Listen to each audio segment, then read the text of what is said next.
In a previous episode, maybe the last one, I don't remember, I mentioned that our shift bushing in the tunnel is really bad. In fact, it's gone completely. This is the episode where I'm going to fix that. I have the new bushing. This is from Russ Wolf. It's a fancy bushing. It's not like the original at all. I guess this is much more durable.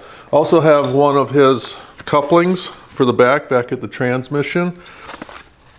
And might as well put in a new shifter. This is just the MP, the one that everybody has.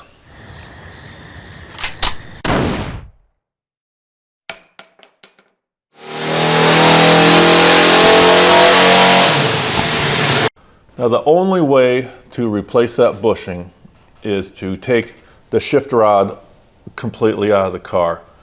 I've done that before with the Wanderbug, and it's not pleasant, let me tell you. So if there was any way to do it without removing the shifter tube, I would have found it, and that's the way we would be doing it.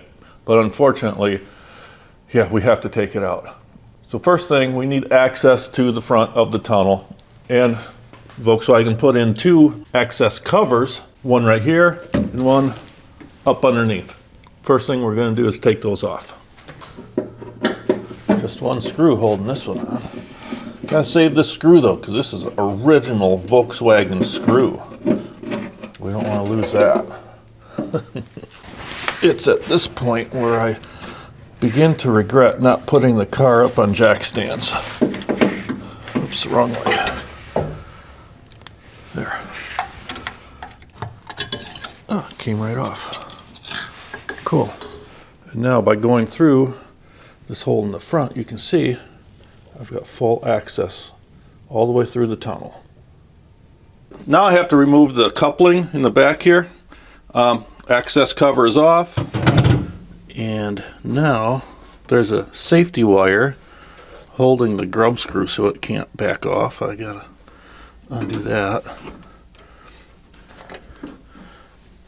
Probably just easier just to cut it. Oh boy, they don't want that to come loose, do they? Holy cow. Ah, there it goes.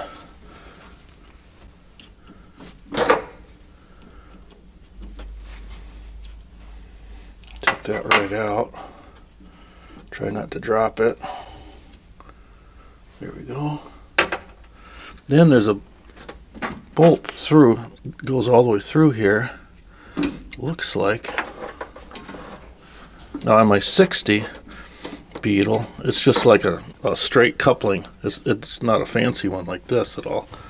So it looks like I'm going to have to hold the other side. Keep it from spinning. Huh. This is coming out easier.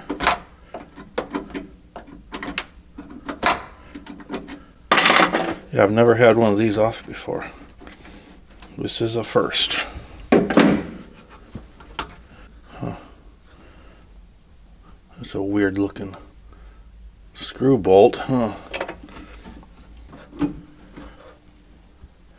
There's part of it.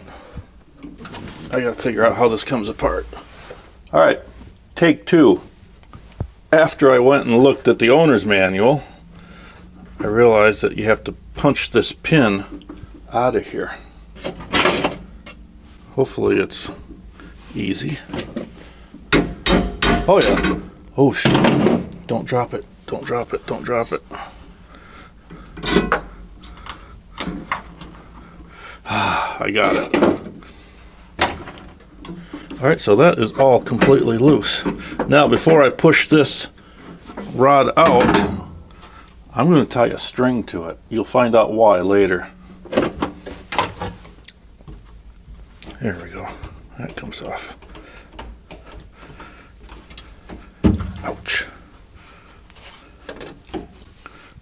Now I can tie that piece of string to the shaft. Loop it through twice just in case.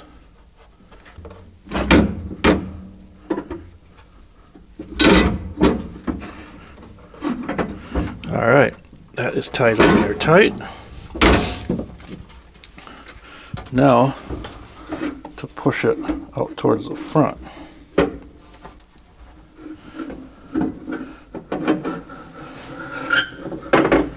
Gotta make sure that this string doesn't go all the way out. So a little bit at a time until I can reach it from the front. Hopefully, it's gonna keep going. It's nice and gooey. All right, it's hung up on, no, it's hung up on something. I'll have to go up front and see what's keeping it. Okay, it was just hung up on something down in the tunnel. There's a whole lot of stuff going through this tunnel that you have to try to get it around. But I think it's going through. All right, so this isn't so bad. It turns out it's just hung up here at the access port. And there it is. Okay, now I can just pull it the rest of the way out. There it is, my friends. There it is. So here's that bushing that I have. You see on the sides, there's these little, I call them detents. So those have to go in and then snap. Now the only thing I'm worried about in doing this is dropping this thing down into the tunnel and having to fish it back out. So here's that string, and it's got a slot right here, as you can see.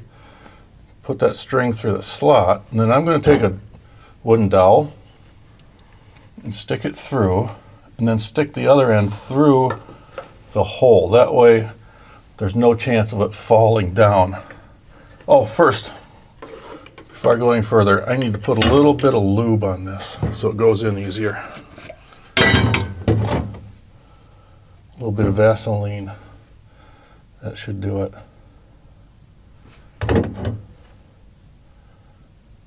Okay, I said a little, but that's a lot. All right, that'll work though. Okay. Get that string back through. Yuck. Get the dowel rod through. Okay. Whew. Now, you are not going to be able to see a thing what I'm doing right now. I can't even see what I'm doing right now, so I just have to try to. This dowel rod seems to be in the way, but. All right, so this, I can already tell, is going to take a little bit of finesse to do. Okay, my biggest problem was the dowel rod I was using was way too big. So I got a different one. This way I can get 2 fingers in there. And now it is started in the bracket, but it's not in all the way. It has to go until it snaps. And I have that split all the way facing top. So what I'm going to do, I'm going to risk it and take that dowel out. I'll put this big dowel back in, maybe smack it.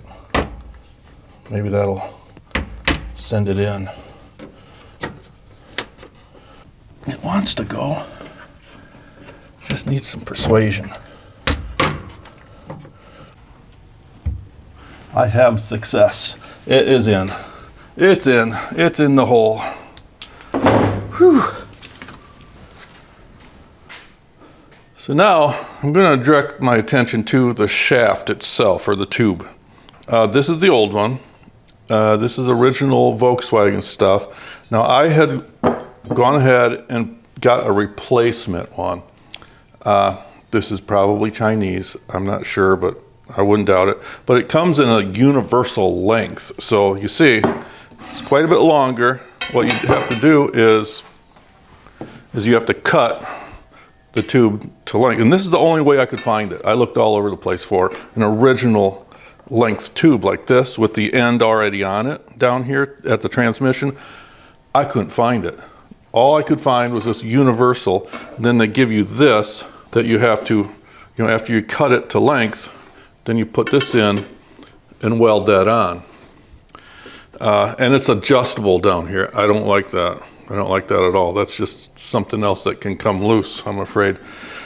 So after looking at the original, I was worried that maybe this cup where the shifter ball goes down was worn out, but looking at it, I don't see any kind of wear at all on it. So that's a good thing. That end is good. And another thing was down here at the end where that coupling is, I was afraid that this hole that that pin goes through was too big. See, this coupling from Ross Wolf has this pin, and to keep it really nice and tight, they don't want any slop in this at all. They send a reamer that's exactly the same size as this pin. I was afraid that this pin would be too loose in the original hole, but it doesn't even go through. Awesome. So I can take this reamer and ream this hole out to be the exact same size as this bolt for the coupling. So we're reusing the old one. I just have to clean it up really good, get all this junk and a little bit of surface rust off of it, and then put some dry lube on it, and then just shove it back in. Sounds easy, right?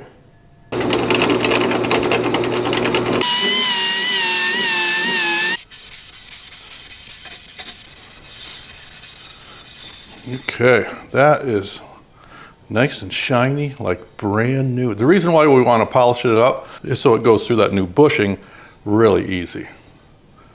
That's the hope anyways. I went outside, sprayed the tube down with this dry lube. I've never used it before. It's definitely dry. It's kind of like a powder on it.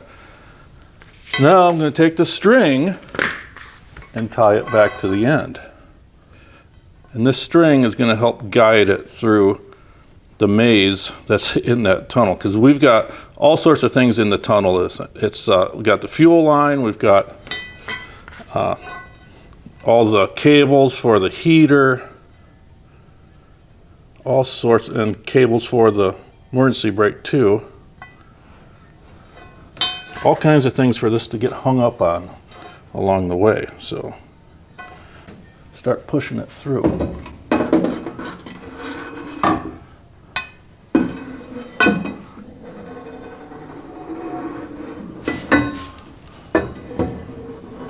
So far, it's working. All right, I'm going to go inside, pull that string tight and see where we're at. So I made this tool out of a piece of PVC pipe. This isn't my idea. I got this off I think I found it on the Samba or one of those. So now I'm going to attach this. I cut a slice out of the tubing of the PVC. I'm going to make this push tool now. Put a couple zip ties on it, and hopefully this works. I'm not totally convinced it's going to though, but I'm going to give it a try. This will help because I'm up to the bushing now with the rod. It's just a matter of having to push it through now. It's a little tough. Okay, it was a bit of a hard-fought battle to get that through all the way. I had to go in the house and grab Mary to help guide it through the bushing here and then push it through. But now it's nice, and you see here, it's not tight, but it's nice and snug. It'll move back and forth just fine, but there's no slop other than back there. That's the next thing. I have to put the coupling in next. It's a little uncomfortable in here because I can't put my knees on the floor because the floor will fall right through back here. And we need to save that for a little while longer. And here we have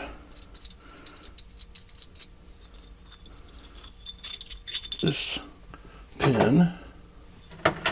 Save all those. And inside here there's some nylon washers that need to be in there.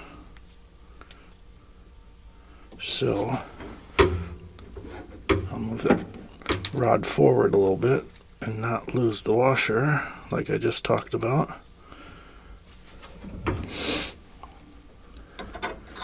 Put it down on.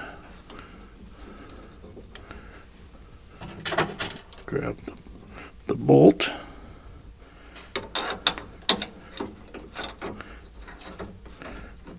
And hopefully I won't lose those washers. Oh shoot, almost. I almost lost it. Okay, what I did was this nylon washer kept on falling out, so I just took some sticky Vaseline behind it, and that's going to hold it in there, I think. Another thing I'm going to do is turn the shaft so I can get that bolt in a little easier, if it'll turn. Yes, there we go. Put that in. And always remember, flat washers are directional, people. Believe it or not. They're not really, but... And it's snug. No doubt about it. It's supposed to be. There we go.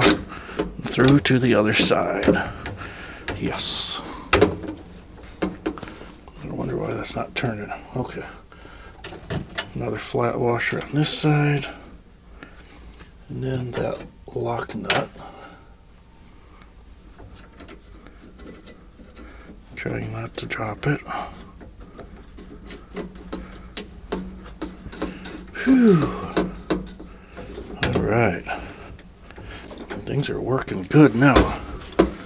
Really good. Now before I tighten that down, I'm going to push it onto the shaft of the transmission. And that went really well. So far there is no slop in it at all. I think this is going to be a winner chicken dinner. Okay, let's get that grub screw started. Now I can start just tightening everything down. There's a lock nut on that grub screw, a nylon lock nut.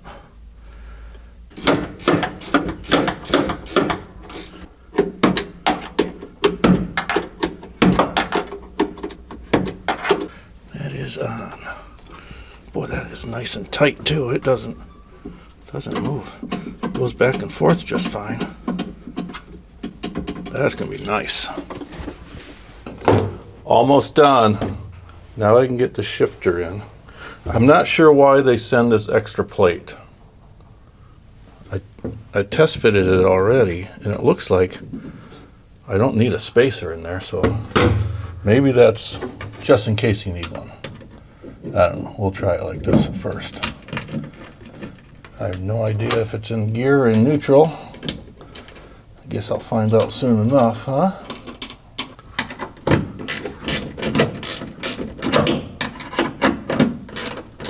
And I'm going to need a ratchet. I did not come prepared. We'll just snug these down.